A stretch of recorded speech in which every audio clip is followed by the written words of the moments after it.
Par lettre d'information en date du 5 avril 2024, les partis politiques ADI, ANC, FDR, TSR ont porté à la connaissance du ministre de l'administration territoriale, de la décentralisation et du développement des territoires qu'il organise des manifestations de protestation les 11, 12, 13 avril 2024 contre la réécriture d'une nouvelle constitution par une Assemblée nationale dont le mandat a expiré. Par courrier en date du 8 avril 2024, le ministre leur a signifié l'interdiction des 3 jours de manifestation, prétextant que le délai de 5 jours ouvrables exigé par la loi sur les manifestations n'est pas respecté et que l'itinéraire indiqué viole également une disposition de la dite loi. Après examen des observations du ministre, les organisateurs de la manifestation ont exprimé par courrier en date du 9 avril 2024 leur étonnement. Ils relèvent que les observations soulevées ne sont pas pertinentes, surtout en ce qui concerne le non-respect du délai. Ils précisent en outre qu'à supposer même que le ministre ait raison pour la date du 11 avril, ce qui n'est d'ailleurs pas le cas, son raisonnement sur le non-respect du délai ne peut affecter les manifestations des 12 et 13 avril 2024 et qu'ils maintiennent donc les manifestations des 12 et 13 avril et proposent un nouvel itinéraire.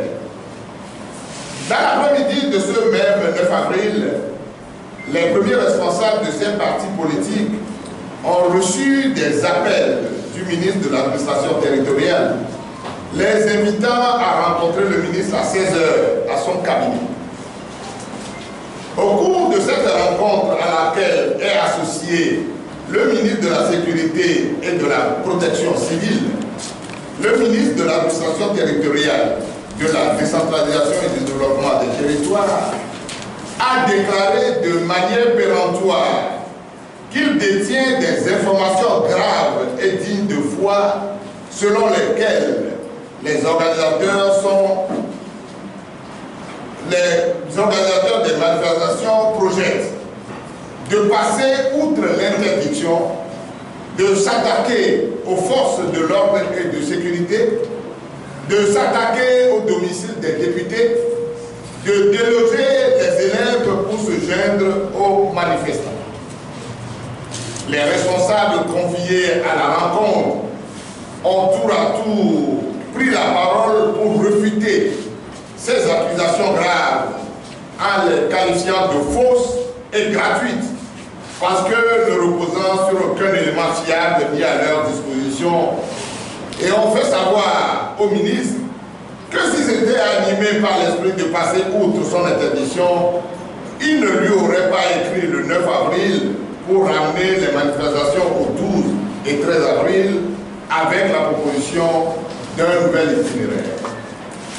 Après toutes ces explications convaincantes, le ministre a déclaré les avoir compris. Grande a été leur surprise en début de soirée, la publication d'un communiqué du gouvernement qui réitère les mêmes accusations graves dénuées de tout fondement et qui ne fait aucune référence à la rencontre tenue quelques heures plus tôt avec le ministre de l'administration territoriale.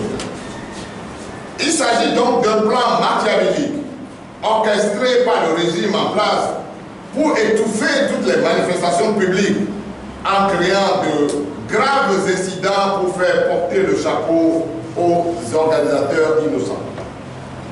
Le régime est coutumier de ces montages grotesques dont il se sert souvent pour accuser injustement les militants de l'opposition.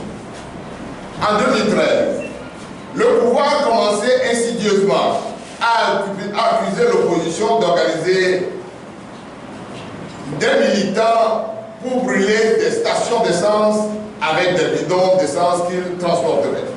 La suite, on la connaît. Des responsables et militants des partis politiques ont été arrêtés et inculpés comme auteurs des incendies des grands marchés de Lomé et de Kara. Certains d'entre eux sont morts en prison. D'autres sont libérés après de longues années sans procès. Jusqu'à ce jour, les vrais auteurs de ces incendies ne sont pas connus. En 2017, le pouvoir a montré des images de prétendus manifestants brandissant des armes lourdes, identifiées comme des djihadistes. Il s'en est servi pour faire sortir sa milice qualifiée de groupe d'autodéfense qui a fait de nombreux blessés graves dans les rangs des paisibles citoyens togolais. Les organisateurs des manifestations des 11, 12 et 13 avril 2024, interdites par le ministre, sont persuadés que les accusations gratuites et mensongères portées contre eux par ce dernier répondent à la même stratégie macabre pour les accuser plus tard et à tort d'actes commandités par le pouvoir lui-même. C'est pourquoi il faudrait, à travers cette conférence de presse, prendre à témoin l'opinion publique nationale et internationale sur tout ce qui adviendra et qui sera uniquement du fait du pouvoir. Il rappelle que la liberté de manifester est un droit garanti par la Constitution togolaise et dont ils ne peuvent être privés par des artifices montés de toutes pièces. Il appelle donc les Togolaises et Togolais à assister massivement aux manifestations des 12 et 13 avril 2024 pour dire non à la constitution frelatée que le régime et ses acolytes cherchent à leur imposer. Faire le 11 avril 2024.